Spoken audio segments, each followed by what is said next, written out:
We are your hosts. I'm Wade Nomura. And I'm Debbie Nomura. Come with us as we discover what makes Carpinteria so unique. Join us as we experience Carpinteria Living.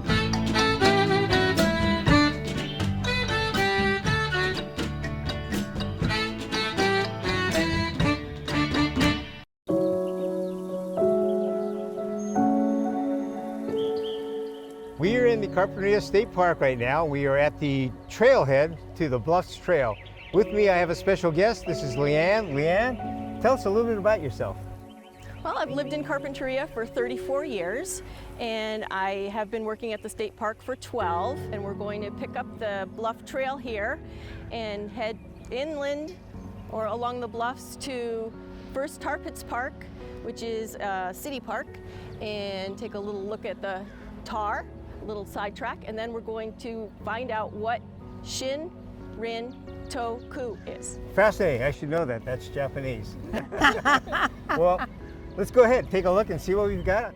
So we're just about 100 yards in from where we were standing before, and the first thing we've come to is this city park called Tar Pits Park, and it shows you all the things that are available to do on the walk here. Hiking, biking is allowed. It shows you some things to look for. If the yerba mansa is growing, we can take a look at that. We're going to take a little detour to see the tar. Cool. We are looking at some very active tar in a tar seep. Because we have a warm day, it's really gooey, and you don't want to get that on your clothes, shoes, hands, or anything else. You can see a lot of people have done this with a stick. That's why there's so many sticks piled here. Right, right. Everyone wants to touch the tar, but it's a good thing to do it with a stick. Got it. And this seeps down towards the water, correct? A lot of people are concerned they see tar here on the Carpinteria Beach. Yeah, so this is what we can see above ground right here, but this is actually under the sand in the ocean too. So there's places where it seeps and bubbles up all up and down the coast. I know surfers call this a pretty famous spot. Yeah, it's also known as Jelly Bowl Beach if you're down on the beach there. Great. One of the few places probably that this occurs? There's only 6 places in the world that is an actual place where there is tar like this above ground. Okay. Wow. Wow. Unique. Very unique. I saw by the sign there's a little bit of history that occasionally occurs, like in La Brea, where things are retained for history. Right, and they have found some fossils in this location, not like the big mastodons and things like that. Very, very few here. Like La Brea has really open pits, and this is not quite that. Although there is other history with the mining of the asphalt that was done in the 1900s to pave roads. Before that, the Chumash used the tar to seal their Tomel canoes, right, to put anything that you would use glue today to put together their rattles and baskets. Nice. They would make waterproofing things. You can definitely smell it. You can definitely smell it.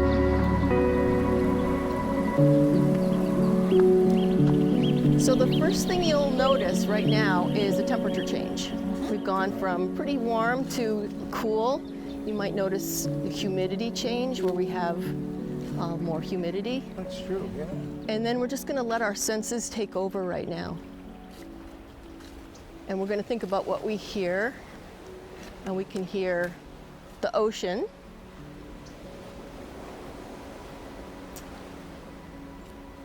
Can you hear anything else? Yeah, the birds. Birds, yeah. There are leaves dropping, more birds. Lots of birds. It's something that we just kind of take for granted and don't spend a lot of time thinking about. So this thing that we're doing is called Shin Rin To Ku, and it means forest bathing. So it's kind of the opposite of tree hugging, because we're not doing something for the trees and the plants, they're doing something for us. And science has actually proven that this is going to lower our heart rate, lower our blood pressure. And it's not really meditation either, because we're not trying to quell our senses or calm ourselves. We're letting the environment do that for us. One thing you can do, look around and look for shapes. Something that you might not notice, like on the tree here, this eucalyptus tree, you'll notice that the shapes almost make squares with the way it's been growing and splitting. The bark's really interesting. Very interesting. Yeah. And I have to say, as an Australian, I find it quite amazing that there's so many eucalyptus trees in California. And when you spend some time doing this, all of a sudden you'll be seeing butterflies and insects you may not have noticed before. You don't know the names of things, and you realize how there is so much biologic diversity in an area where you've maybe biked before, where you've hiked before, but you stop and use all of your senses to listen to the bikes on the trail, listen to the birds, Popular listen trail. to the bees. It's a very popular trail. Pretty good. Yeah. One of the areas I have found that I like to do that is this little spot right here. And it's not very big and it doesn't take a lot of trees, but they're not like an orchard where it's planted and regulated. This is just a natural area. There's actually an ancient creek that ran through this whole area here. There's no water in there anymore. Well, we will certainly look at this with the new eyes when we walk through. That's the here creek now. right there then. Yeah, this would have been the ancient creek that went through all the way to Jelly Bowl. Wow. We're so lucky to have this.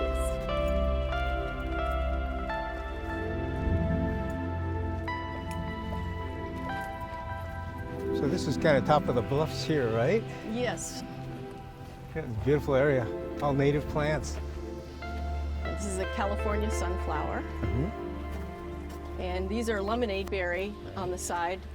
Right now, it looks like they're flowering. I don't see any berries on there.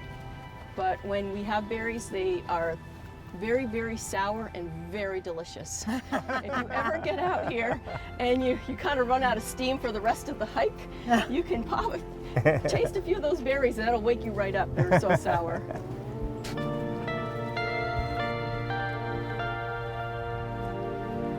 The scrub jay that I have in my backyard, she's got a feather that has always stuck out. And it's an oddity, but I can recognize that it's this particular one. Right. And she is at least 10 years old now. Oh, cool. And Wow. she'll fly all the way into my house, find the bag of peanuts. Oh, wow. Really? Oh, that's Yeah. neat. So we've just walked about maybe 10 minutes past our other stop. And here's an interpretive panel showing you the entrance to the trail to go to the Seal Rookery, and it also tells you a little bit about seals. It doesn't really talk about the difference between seals and sea lions. This is a harbor seal rookery, but sometimes we'll see elephant seals nearby on the beach. You cannot ride your bike up to the viewing area. You have to put your bike somewhere else and then walk over. No loud noises, no dogs, no motorized vehicles, which aren't allowed on the trail anyway. But it's definitely a quiet area and they do scare easily. Even though we're going to be up above them, they can hear very well that there's activity. And nobody's allowed down on the beach, correct? Yeah, Viewing is off from Yeah, the beach is closed from December 1st through the end of May for the pupping season. Great. Okay, let's go. Well, let's go on and take a look. All right, this way.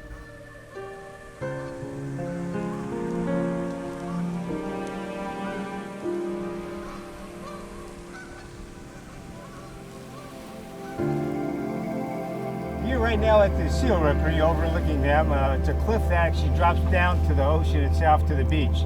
We'll be able to see the seals from here. We have a guide. She's actually on the Seal Watch Committee, so tell us a little bit about yourself, your name. And Okay, my name's Toby Sonneman. And I'm only here in Carpinteria in February, but I've been doing this Seal Watch for about 8 or 9 years. It's a great organization that started more than 30 years ago to protect the seals during their pupping season.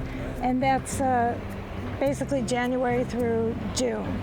But it really starts going right around now, mid-February. The pups start coming and you can see them riding on their mother's back, nice. etc. Right now they just look like they're lying out there, not doing very much, but actually they really need to be hauled out on land to oxygenate and get their energy back and regulate their body temperatures. So it's really important for them, and really important that Carpinteria has this wonderful spot where you can observe them. Great. And we had our first pup for the season born yesterday, was it?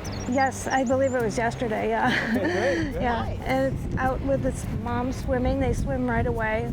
The pups swim right away and learn to fish, and they're weaned just 3 or 4 weeks. So Wow. Okay. Wow. So we have volunteers working around the clock? we Pretty have much. volunteers from morning to basically dusk to dawn, work 2-hour shifts. Okay. And so if people see this and they say they want to volunteer, come on by or go to the website and talk to somebody, because they actually need more volunteers this year. Beautiful beach, by the way.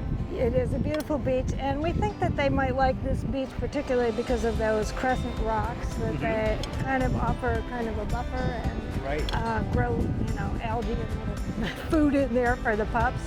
How many is down there at the moment, roughly? I haven't counted yet, so I would just take a guess, maybe 50 or so. Okay. Some just went in the water, and it varies through the day and day to day. Generally, the numbers have been going up because of the protection of the beach. Oh, there's one moving at the moment. Yeah, yeah. They don't move on land too well, so they're terrific swimmers, and they're kind of like ballerinas in the water, but on land they're not so I see good. some tracks up here in the soft sand. They actually come up this far then to take a break? Sometimes they will in a high tide. Yeah. Okay. Yeah. Okay. So this is their beach. They're loyal to this beach, and we want to keep it that way because it's such a great opportunity for visitors. And they are different than the sea lions. A lot of people confuse them. These, you can tell, they're very quiet, and they also you can kind of see that they don't like to climb up on each other. They actually like some distance between each other. They have their space. And we've got some pelicans out there today with them and some gulls. And there was a bird group here earlier just talking about all the birds that come to the area too. See that, yeah, a lot of I've seen different types. egrets and cormorants, all kinds. Yeah. So it's a great area for that too. There's some And- out in the water there too. Yeah. Well, thank you Thank very you much. so Thank much. you very much. Enjoy the Thank day. you for It's a Beautiful volunteering. day you picked here. And you're in a perfect job, I see. Yes.